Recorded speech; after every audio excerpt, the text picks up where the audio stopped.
அல்லேலூயா சொல்லுங்க பார்க்கலாம். கர்த்தர் நல்லவர். இந்த நாள்ல நம்ம வேதத்தை எடுத்து வாசிக்கலாம்.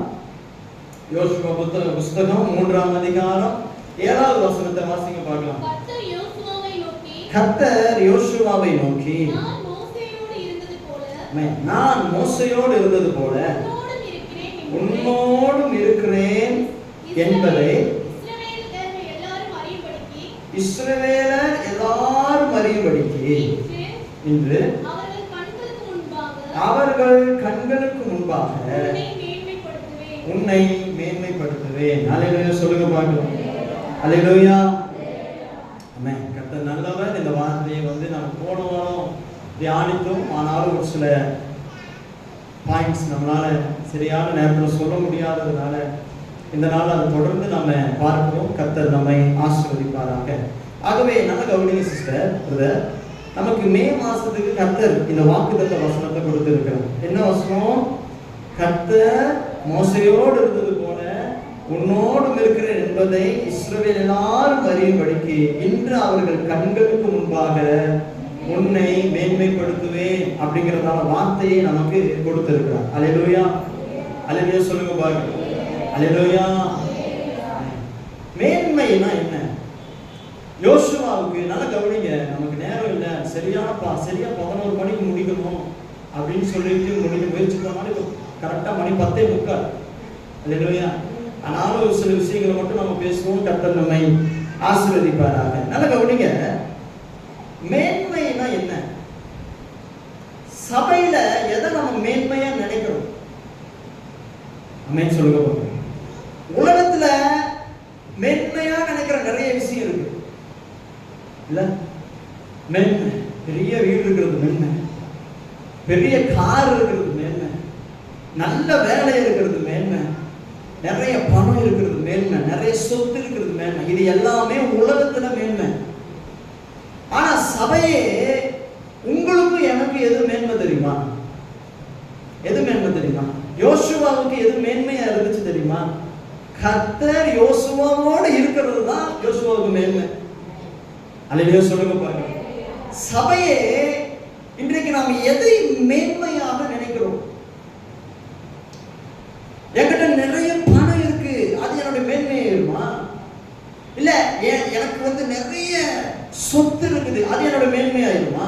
அல்லது எனக்கு நிறைய திறமை இருக்குது, அது என்னுடைய மேன்மையாயிருமா? கிடையாது.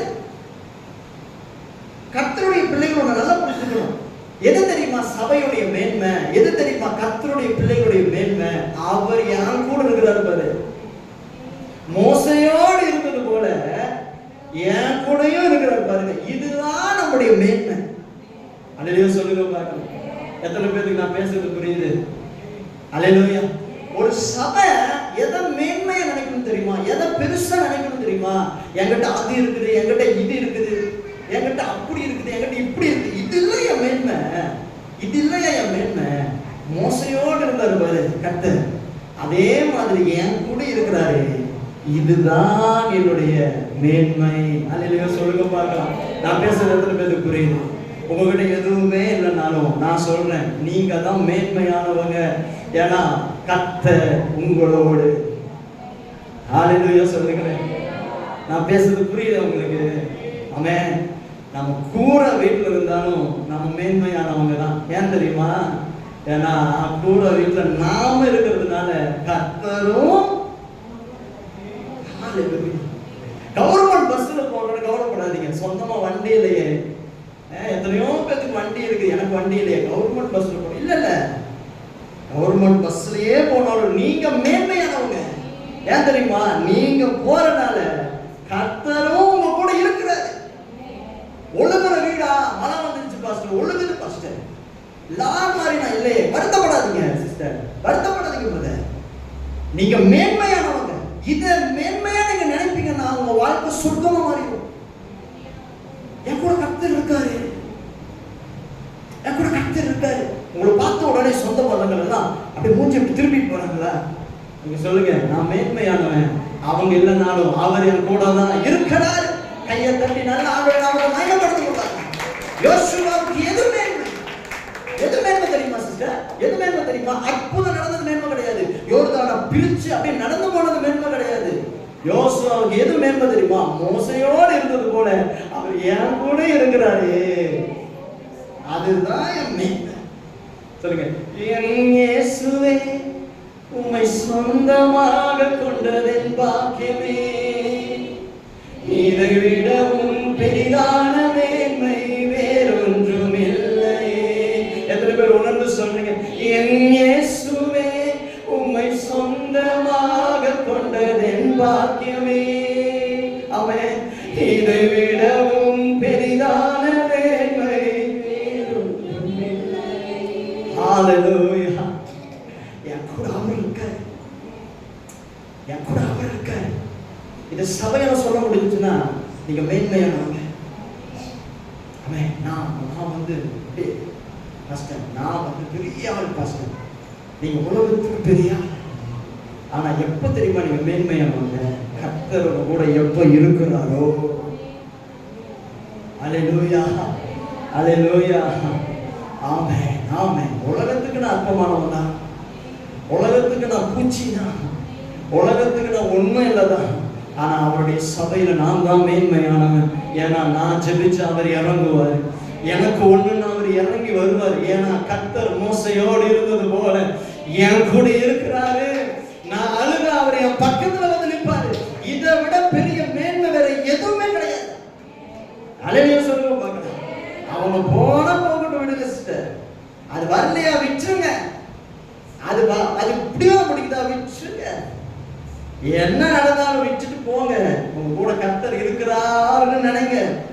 நான் கூட வீட்டுல இருந்தாலும் என் கூட கர்த்தர் இருக்காரு. என்கிட்ட மாங்க கிடையாது, என்கிட்ட பெரிய பணக்காரங்க கிடையாது, பேக்ரவுண்ட் கிடையாது, எப்படி யோசிச்சு பேசணுங்கிற அறிவு கூட கிடையாது. ஆனாலும் நான் மேன்மையானவன். ஏன் தெரியுமா? என் கூட கர்த்தர் இருக்கிறார். மோசையோடு இருந்த தேவன் என்னோடு இருக்கிறார். அவர் என்னை விட்டு விலகுவதும் இல்லை, என்னை கைவிடுவதும் இல்லை. எத்தனை பேர் நம்புறீங்க? எல்லாரும் கைகளை வேணும் சொல்லுங்க. என் இயேசுவே உம்மை சொந்தமாக, ஹல்லேலூயா, இதை விடவும் பெரிதான மேன்மை வேறொன்றும் இல்லையே. என் இயேசுவே உம்மை சொந்தமாக கொண்டதென் பாக்கியம், ஓரி மகரரா, இதை விடவும் பெரிதான மேன்மை வேறொன்றும் இல்லையே. ஆமென். ஹல்லேலூயா, ஹல்லேலூயா, ஹல்லேலூயா. சத்தமா ஹல்லேலூயா சொல்லுங்க. உலகத்துல ஒரு பெரிய பணக்காரனை விட நான் என்ன மேன்மையா நினைக்கிறேன். ஏன் தெரியுமா மேன்மையா நினைக்கிறேன்? அவங்க கூட எல்லாம் இல்லாத ஒருவர் என்கிட்ட இருக்கிறாரு. அவர் தான் என் இயேசுவா, அவர் தான் என்னுடைய கர்த்தர். ஹல்லேலூயா சொல்லுங்க பாருங்க. ஹல்லேலூயா. நல்ல கரங்களை தட்டி ஆண்டவரே. ஆமென். அதான் சங்கீதக்காரன் சங்கீதம் 8வது சங்கீதத்துல இப்படி எழுதுறாரு பாருங்க. 8வது சங்கீதம் 3வது வசனம் 4வது வசனத்துல, உமது விரல்களின் கிரியாகிய உம்முடைய வானங்களையும் நீ ஸ்தாபித்த சந்திரனையும் நட்சத்திரங்களையும் நான் பார்க்கும் போது மனுஷனை நீர் நினைக்கிறதற்கும் மனுஷகுமாரனை நீர் விசாரிக்கிறதற்கும் அவன் எம்மாத்திரம். அல்லேலூயா, அல்லேலூயா. நிலாவை பார்க்கிறப்போ, விண்மீனை பார்க்கிறப்போ என் கூட கர்த்தர் இருக்கிறாரே, என்னை விசாரிக்கிறாரே, எம்மாத்திரம். அதுதான் சபை. சபை இதை குறிச்சு மேன்மை பாராட்டும்னா அந்த சபை தான் ஆசீர்வதிக்கப்பட்ட சபை. ஏன் அழுக வருது? ஏன் கண்ணீர் வருது? ஏன் தவிப்பு வருது? உங்க மேன்மைய நீங்களே இழக்கிறீங்க. உங்களை கர்த்தர் எங்க வச்சிருக்கிறார் தெரியுமா? வானத்தையும் பூமியை உண்டாக்குன கர்த்தர், எல்லாத்தையுமே சிருஷ்டித்தவர். அவ்வளவு பெரிய தெய்வம் உங்க கூட இருக்கிறது உங்களுக்கு மேன்மையா தெரியலையா? அவ்வளவு பெரிய கர்த்தர் உங்க கூட பேசுறது உங்களுக்கு மேன்மையா தெரியலையா? ஆமென் சொல்லுங்க பாருங்க. நமக்கு அதுதான் மேன்மை, நமக்கு அதுதான் மேன்மை, வேற எதுவும் மேன்மை கிடையாது. ஆமென் சொல்லுங்க பாருங்க. எத்தனை பேரால நம்ப முடியும்? அதனாலதான் பவுல் வந்து பிலிப்பியருக்கு எழுதிய நிருபத்தில் எழுதுகிற பொழுது அவர் எப்படி சொல்றாரு? 3வது அதிகாரம் 7வது வசனம் 8வது வசனத்துல அவர் எப்படியாய் சொல்றாரு பாருங்க. ஆகிலும் எனக்கு லாபமா இருந்த இருக்கிறவைகளையோ அவைகளை கிறிஸ்துவுக்காக நஷ்டம் என்று எண்ணினேன். கிறிஸ்து இயேசுவை அறிகிற அறிவின் மேன்மைக்காக எல்லாவற்றையும் நஷ்டம் என்று. ஆமென். பவுல் யார் தெரியுங்களா? உங்களுக்கு தெரியுமா? பவுல் பெரிய பணக்காரன். பவுலுக்கு கப்பல் ஓடிச்சான். அவன் பவுல் ரோம குடிமதிப்பு வாங்கினவன். பவுல் பாத்தீங்கன்னா நல்ல கற்று தேர்ந்தவன். பாருங்க, பவுலால கிரேக்க மொழியும் பேச முடியும், ரோமும் பேச முடியும். அவன் சொல்லுங்க பாருங்க. சோ பவுல் நல்ல அறிவான மனுஷன். அவன் பெருமை பாராட்டணும்னா அவன் எவ்வளவோ விஷயத்துல பெருமை பாராட்டணும். இதெல்லாம் எனக்கு மேன்மை, இதெல்லாம் எனக்கு மேன்மை. ஆனா அவன் சொல்றான் பாருங்க, பவுல் என்ன சொல்றாரு பாருங்க, கிறிஸ்து இயேசுவின் அறிகிற அறிவின் மேன்மைக்காக எல்லாவற்றையும் நஷ்டம் என்று. ஆமென் சொல்லுங்க. எனக்கு இயேசுவா இல்ல உலகமா அப்படின்னு வர்றப்போ நான் உலகம்னு பிடிச்சிட்டேன்னா நான் நஷ்டமாயிட்டேன். ஆமென் சொல்லுங்க. பவுல் சொல்றாரு, எனக்கு இவர் அறிகிற அறிவின் மேன்மை வந்ததுக்கு அப்புறம் மத்த எல்லாமே குப்பையா தெரியுது. அல்லேலூயா. இவர் அறிகிற அறிவின் மேன்மை எந்த மனுஷன் கிட்ட வருதோ, எந்த மனுஷன் இதை குறித்து சந்தோஷப்படுறான், என் வாழ்க்கையில கர்த்தர் என் கூட இருக்கிறதா மேன்மை அப்படிங்கிற அறிவு ஒரு மனுஷனுக்குள்ள வந்துருச்சுன்னா மத்த எல்லாமே அவனுக்கு குப்பையும் நஷ்டமா தெரியுது. அல்லேலூயா, அல்லேலூயா, ஆமென். அந்த மனுஷன் தான் கர்த்தரால் ஆசீர்வதிக்கப்படுகிற மனுஷன். இன்னைக்கு சபைக்கு பரிசுத்த ஆவியானவர் சொல்லுகிற காரியம் என்ன தெரியுமா? உங்க வாழ்க்கையில நீங்க எதை வேணாலும் இழந்திருக்கலாம், அல்லது மற்றவங்க மாதிரி நீங்க வாழ்க்கையை வாழாதவங்களா இருக்கலாம். உங்களை குறித்து நீங்களே தாழ்வு மனப்பான்மையோட, அல்லது எனக்கு எதுவுமே நடக்கலையே, எதுவுமே கிடைக்கலையே, எனக்கு எதுவுமே வாய்க்க மாட்டேங்குது அப்படின்னு நீங்க வருத்தத்தோட இருக்கலாம். ஆனா ஒண்ணு ஆவியானவர் உங்க இருதயத்துல வைக்க விரும்புகிறார். இதையெல்லாம் குறித்து நீங்க மேன்மை கவலைப்பட்டு உங்களுடைய எல்லாவற்றையும் நீங்க சோர்ந்து போகாதீங்க. என் கூட அவர் இருக்கிறாரு. மோசையோடு இருந்தது போல அவர் என் கூடயும் இருக்கிறாரு அப்படிங்கிற அந்த அறிவோட நீங்க இருப்பீங்கன்னா உங்களுக்கு இதுதான் சிஸ்டர் ஒரு பெரிய சந்தோஷம், ஆசீர்வாதம், சமாதானம். அல்லேலூயா, ஆமென். இதுதான் சபைக்கு ஆசீர்வாதம். இதுதான் சபையோட மேன்மை. இதுதான் சபை. இதுதான் பரிசுத்த ஆவியானவர் விரும்புகிற சபை. பணம் சேர்த்தணும், பொருள் சேர்த்தணும், எல்லாரும் கொண்டாடிடும். ஆமென். ஒருத்தர் வளர்ந்தாங்கன்னா அதை விட மேல போகணும். இல்ல கர்த்தர் உங்களை உயர்த்திருப்ப நீங்க போங்க, தவறு கிடையாது. ஆசீர்வாதம் இருங்க, தப்பு கிடையாது. ஆனா அதுக்காக அதுதான் மேன்மை, இது மேன்மை இல்லைன்னு நினைச்சிடாதீங்க, அது தப்பு. அல்லேலூயா. எங்க எவ்வளவு என் கையில் இருந்தாலும் அதெல்லாம் குப்பை. அவர் என் கூட இருந்தா மட்டும்தான் நான் மேன்மையான மனுஷன். ஆமென் சொல்லுங்க பாருங்க. அவர் என் கூட இல்லைன்னா என்கிட்ட என்ன இருந்தாலும் அது குப்பை, அது நஷ்டம், அது ஒண்ணு இல்லை. எத்தனை பேரால நான் பேசுறது புரிஞ்சுக்க முடியும்? சொல்லுங்க. இயேசு என்னோடு இருப்பதை நினைச்சிட்டா என்னெல்லாம் துள்ளுதமா, நன்றி என்று சொல்லுதமா, என்னெல்லாம் துள்ளுதமா. சொல்லுங்க. இயேசு என்னோடு இருப்பதை நினைச்சிட்டா என்னெல்லாம் துள்ளுதமா, நன்றி என்று சொல்லுதமா, என்னெல்லாம் துள்ளுதமா, நன்றி என்று சொல்லுதமா. அல்லேலூயா, அல்லேலூயா. அவர் என் கூட இருக்கிறாரு, அவர் என் பக்கத்தில் இருக்கிறாரு, அவர் என்ன தேய்ச்சிக்கிட்டே இருக்கிறார். இதை விட மேன்மை வேற என்ன இருக்க போகுது உலகத்துல? ஆமென் சொல்லுங்க பார்க்கலாம். கர்த்தர் உங்களை ஆசீர்வதிக்கிறவரா இருக்கிறார். ஆமென் சொல்லுங்களேன். அல்லேலூயா சொல்லுங்களேன். நல்ல சத்தமோடு ஆமென் சொல்லுங்களேன். அல்லேலூயா, அல்லேலூயா, ஆமென். கர்த்தர் நல்லவர். அப்ப நல்லா கவனிச்சுட்ட, யோசுவாவுக்கு எது மேன்மையா இருந்துச்சுன்னா அற்புதம் நடந்ததெல்லாம் மேன்மை கிடையாது. யோர்தான் அப்படியே பிடிச்சு அந்த பிளந்து அப்படியே வெளியில போறப்போ அது பெரிய மேன்மையெல்லாம் கிடையாது. யோசுவாவுடைய மேன்மை என்ன தெரியுமா? மோசையோடு இருந்தது போல அவர் என் கூட இருக்கிறாரு. மோசையோடு இருந்தது போல, யோசுவாவோடு கூட இருந்தது போல அவர் நம்ம கூட இருக்கிறாரு. நாம் எப்ப யோசிக்கிறோமோ அதுதான் நம்முடைய மேன்மையா இருக்கும். அல்லேலூயா சொல்லுங்க பார்க்கலாம். அல்லேலூயா, ஆமென். அப்ப நல்லா கவனிங்க, ஒரு சில காரியங்களை மாத்திரம் நாம் தியானிக்கலாம். கர்த்தர் நம்மை ஆசீர்வதிப்பாராக. கடந்த நாட்கள்ல நாம பார்த்தோம், யோசுவாவை ஏன் கர்த்தர் மேன்மைப்படுத்த வேண்டும். இஸ்ரவேல்ல லட்சக்கணக்கான ஜனங்க இருக்காங்க. அவங்கள யாரோ ஒருத்தரை கர்த்தர் ஏன் மேன்மைப்படுத்தி இருக்க கூடாது? ஏன் யோசுவாவை மட்டும் கர்த்தர் மேன்மைப்படுத்த வேண்டும் அப்படின்னா, முதல் காரியம் நம்ம பார்த்தோம், யோசுவா கர்த்தரோடு கூட இருந்த மனுஷன் அப்படின்னு நம்ம பார்த்தோம். இன்னைக்கு நாம தியானிக்க போகிற ஒரு காரியம் என்னன்னா, யோசுவா ஏன் மேன்மைப்படுத்தப்பட்டான், கர்த்தரால் அங்கீகரிக்கப்பட்டு தெரிந்தெடுக்கப்பட்டான் என்றால், யோசுவா கிட்ட இருந்த ஒரு குணம் இருக்கு. அது என்ன குணம் தெரியுமா? உண்மையுள்ள மனுஷன். யோசுவா யார்? உண்மையுள்ள மனுஷன். ஆமென் சொல்லுங்க பாருங்க. உண்மையுள்ள மனுஷர்களை கர்த்தர் மேன்மைப்படுத்துகிறார். உண்மை இன்னைக்கு உங்ககிட்ட இருக்கிறது உண்மையா இருந்துச்சுன்னா, நாளைக்கு உங்ககிட்ட மேன்மை வரும். நீங்க தேடி போக வேணாம். உங்க உண்மை உங்களுக்கு மேன்மையை கொண்டு வந்துடும். அல்லேலூயா சொல்லுங்க பாருங்க. அல்லேலூயா, அல்லேலூயா.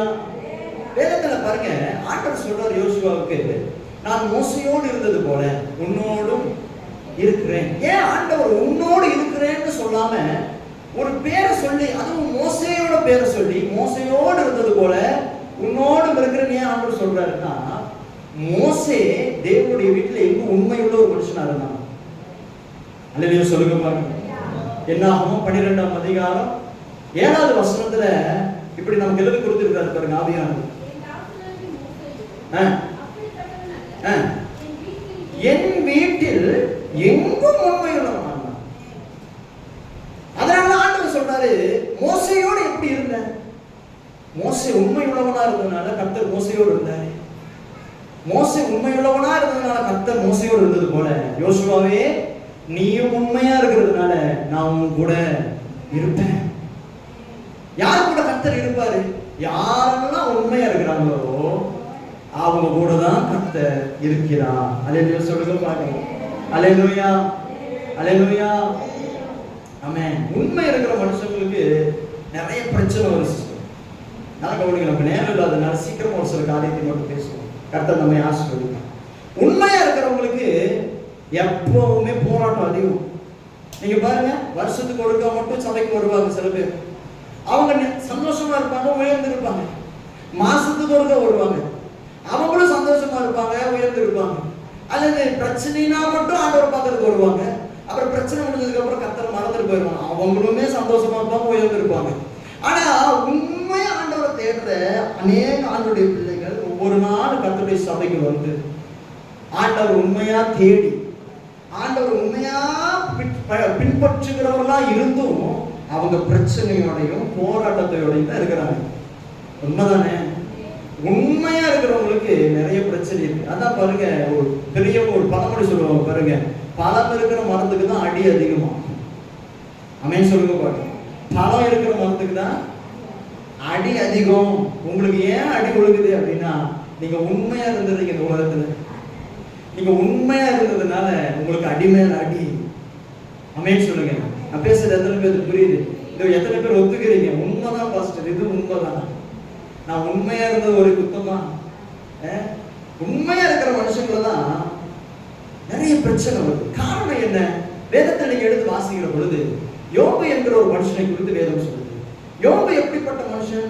யோபு உத்தமனும் சன்மார்க்கனும் தேவனுக்கு பயந்து பொல்லாப்புக்கு விலகுகிறவரும் ஆனவர். அப்படின்னா என்ன அர்த்தம்? யோபு உண்மையுள்ள ஒரு மனுஷன்.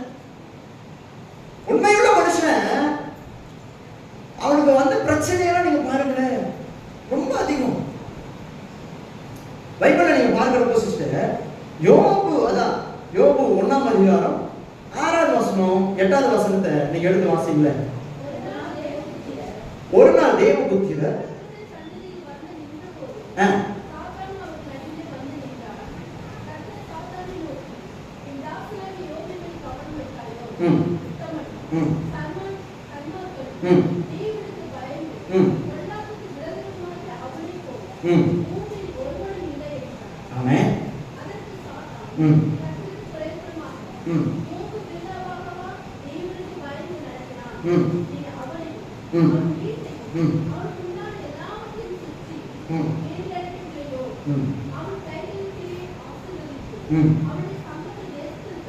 ஆமா, நல்லா கவனிங்க சிஸ்டர். என் கூட நல்லா கவனிங்க. நேரம் இல்லாதனால சீக்கிரமா நான் சொல்ல வேண்டியது. யோபு உண்மையா இருக்கிறான். உண்மையா இருக்கிற மனுஷனை ரெண்டு பேர் பாக்குறாங்க பாருங்க. ஒண்ணு யார் பாக்குறான்? பரலோகம் பாக்குது, தேவன் பாக்குறாரு. உண்மை இருக்கிற மனுஷங்களை தேவன் பார்ப்பாரு. அல்லேலூயா சொல்லுங்க பாருங்க. நீங்க உண்மையா இருப்பீங்கன்னா உங்க உண்மை வெளியில இருக்கிற யாருக்கும் தெரியாது. ஆனா அது தெரியணுங்கிற அவசியம் கிடையாது. ஆனா நீங்க உண்மையா இருக்கிறத கர்த்தர் பார்ப்பாரு. அல்லேலூயா சொல்லுங்க பாருங்க. அந்த உண்மைக்கான அங்கீகாரம் மனுஷனுக்கு கொடுக்கலைனாலும் ஏற்ற நேரத்துல கர்த்தர் உங்களுக்கு கொடுப்பாரு. அல்லேலூயா. அப்ப உண்மையா இருக்கிறவங்கள முதல்ல யார் பார்க்கறாரு? யோபு முதல்ல யார் பார்க்கறாங்கன்னா பரலோகம் பார்க்குது. கர்த்தர் பார்க்கிறார் யோபுவை. பரலோகம் பார்க்கிற மாதிரியே இன்னொருத்த பார்க்கிறான் பாருங்க. 9வது வசனம். சாத்தான் என்ன பண்றான்? கர்த்தர்கிட்ட போய் பேசுறான். அப்ப கர்த்தர் சொல்றாரு பாருங்க 7வது வசனத்துல, கர்த்தர் சாத்தானை பார்த்து நீ அங்கே எங்கே இருந்து வருகிறாய் என்றார். சாத்தான் கர்த்தருக்கு பிரதியுத்தரமாக பூமியெங்கும் உலாவி அதில் சுற்றி திரிந்து வருகிறேன். அப்ப கர்த்தர் உடனே சொல்றாரு, கர்த்தர் சாத்தானை நோக்கி என் தாசனாகி யோபுவின் மேல். ரெண்டு பேர் பார்க்கறாங்க. ஒருத்தர் கர்த்தர் தேவன் பரலோகம், இன்னொருத்தர் பார்க்கறான் உண்மையா இருக்கிற மனுஷனை. யாரு? சாத்தான். நீங்க உண்மையா இருப்பீங்கன்னா ரெண்டு பேரும் உங்களை பார்ப்பாங்க. ஒண்ணு கர்த்தரும் பார்ப்பாரு, இன்னொன்னு சாத்தானும் பார்ப்பாங்க. ஆமென் சொல்லுங்க. ஏன் உண்மையா இருக்கிறவங்களுக்கு நிறைய போராட்டம்னா கர்த்தர் மட்டும் நம்ம பார்க்கல, அவனும் பார்த்துட்டு தான் இருக்கான்.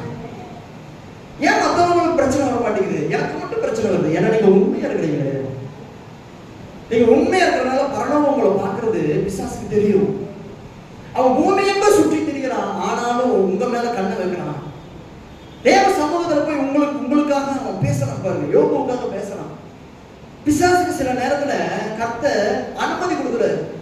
என் வாழ்க்கையிலும் உங்க வாழ்க்கையிலும் ஒரு சில விஷயங்களை செய்ய சாத்தானுக்கு கர்த்தர் அனுமதி கொடுக்குறாரு.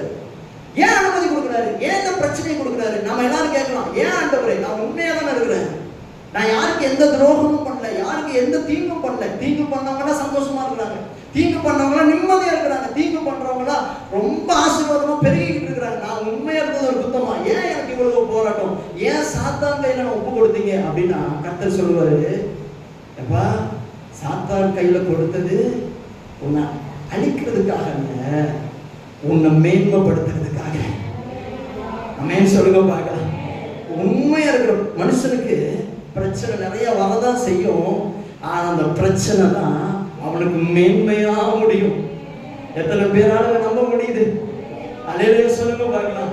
என் வாழ்க்கையில ஏன் இவ்வளவு பிரச்சனை ஆண்டவரே, என் வாழ்க்கையில ஏன் இவ்வளவு கண்ணீர் ஆண்டவரே அப்படின்னா சில நேரங்களில் கர்த்தர் பிரச்சனையை அனுமதிக்கிறார்.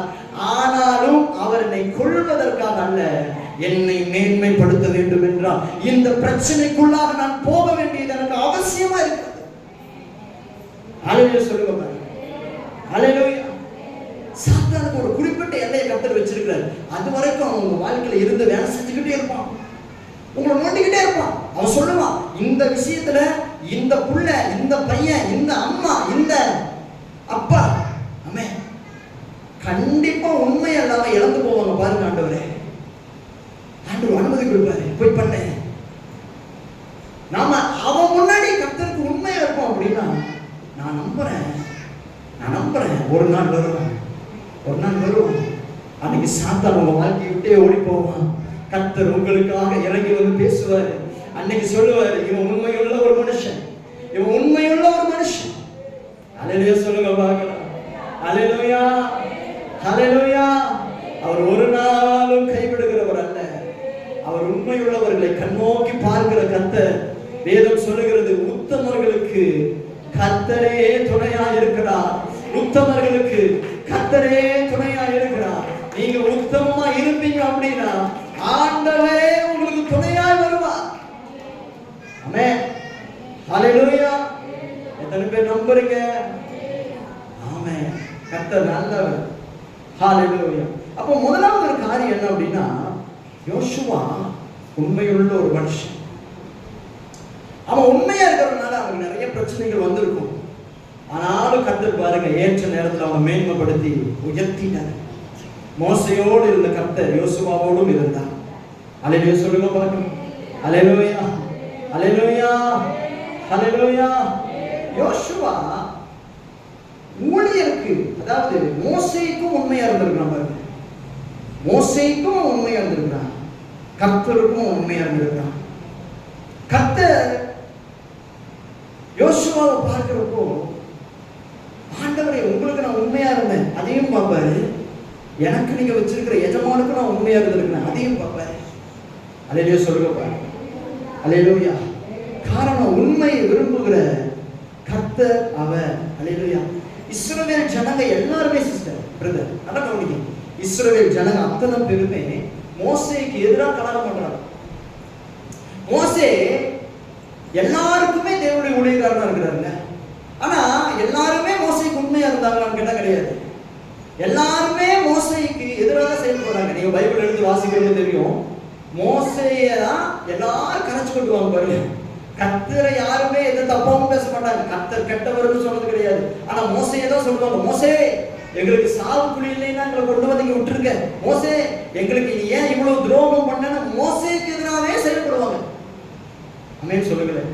ஆனா அந்த கூட்டத்துல யோசுவா மட்டும் மோசேக்கு உண்மையாவே இருந்திருக்கான் பாருங்க. அல்லேலூயா சொல்லுங்களேன். அல்லேலூயா. அதுதான் உயர்வுக்கு பெரிய ஆதாரம். சபையில ஒரு நல்லா புரிஞ்சுக்கணும், சபையில கர்த்தருடைய பிள்ளைகள் எல்லாரும் எப்படி இருக்கணும், ஊழியக்காரர்களுக்கு உண்மையா இருக்கணும். அமேன் சொல்லுங்க, உண்மையா இருக்கணும் சிஸ்டர். அமேன். உண்மையான ஊழியக்காரனை நம்ம எப்பவும் உண்மையா இருக்கணும்.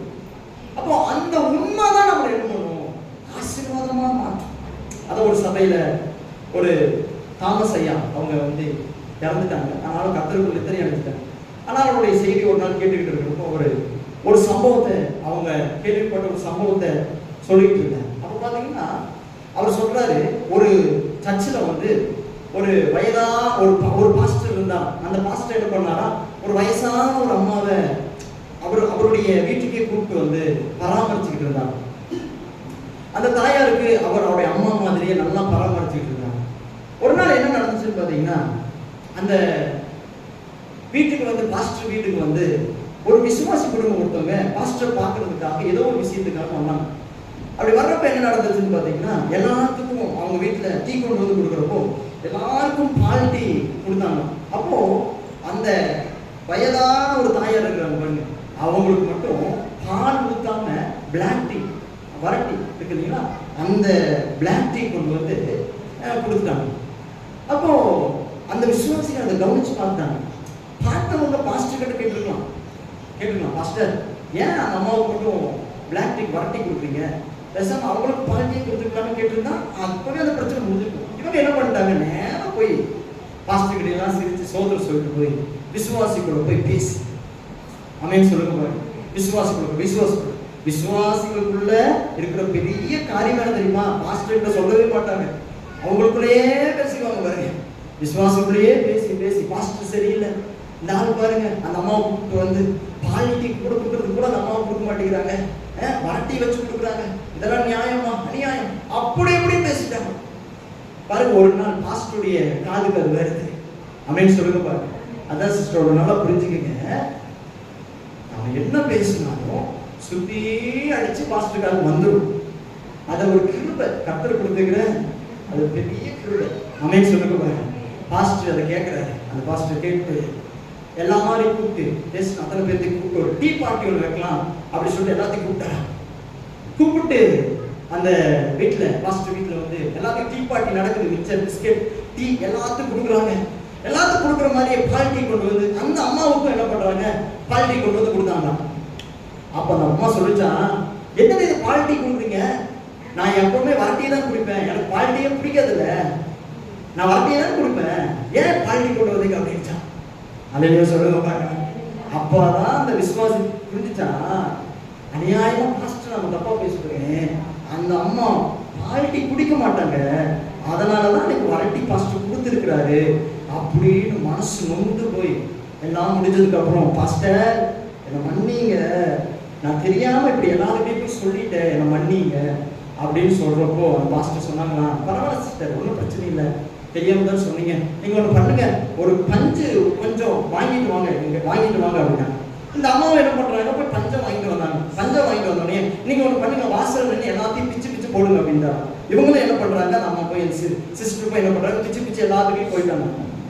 திரும்ப பாஸ்டர் கிட்ட வந்து, பாஸ்டர் எல்லாத்தையும் பிச்சு போட்டேன், ஓகே இப்போ நீங்க என்ன பண்றீங்கன்னா பிச்சு போட்ட பஞ்சையெல்லாம் திரும்ப கலெக்ட் பண்ணி எடுத்து வாங்க, எனக்கு வேணும் அப்படின்னா.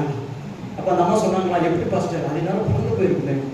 அதே மாதிரிதான் சிஸ்டர், நீங்க பாஸ்டர் பத்தி பேசுறதெல்லாம் எங்கெங்கயோ எப்படி எப்படியெல்லாம் போயிருக்கும். அதை திருப்பி உங்களால வாங்கவே முடியாது. நீங்க நினைப்பீங்க நான் இந்த மாதிரி பேசவே இல்லையே, நீங்க ஒரு மாதிரி சொல்லியிருப்பீங்க, அது காது விட்டு காது வேற மாதிரி போகும். அதுதான் பாருங்க, ஒரு மனுஷன் இருந்தானா, அந்த மனுஷன் வந்து என்ன பண்ணானா, ராமசாமி இருந்தானா, இந்த ராமசாமி என்ன பண்ணானா, வாந்தி எடுத்தானா, கருப்பா வாந்தி எடுத்தான்.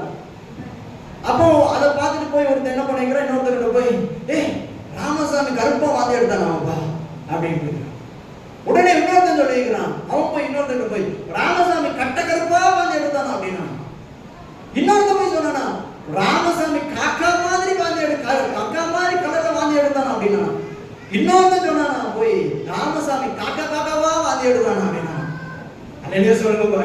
நீங்க ஒண்ணுதான் சொல்லியிருப்பீங்க, ஆனா அது அப்படியே போறப்போ எப்படி போகும்னு நினைக்கிறீங்க? இன்னைக்கு நிறைய சபையில சபை உடைஞ்சு போறதுக்கு காரணமே இதுதான். கண்டிப்பா சிஸ்டர், இதை நான் வந்து உண்மையா சொல்றேன். கர்த்தருடைய பிள்ளைகளை இப்போ ஊழியக்காரர்களுக்கு உண்மையா இருக்கும். அமே சொல்லுங்க, ஊழியக்காரங்க எவ்வளவோ நன்மையை செஞ்சிருப்பாங்க பாருங்க.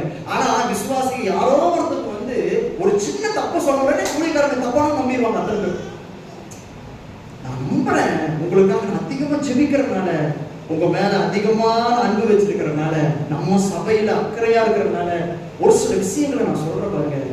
ஊழியக்காரர்களுக்கு உண்மையா இருங்க.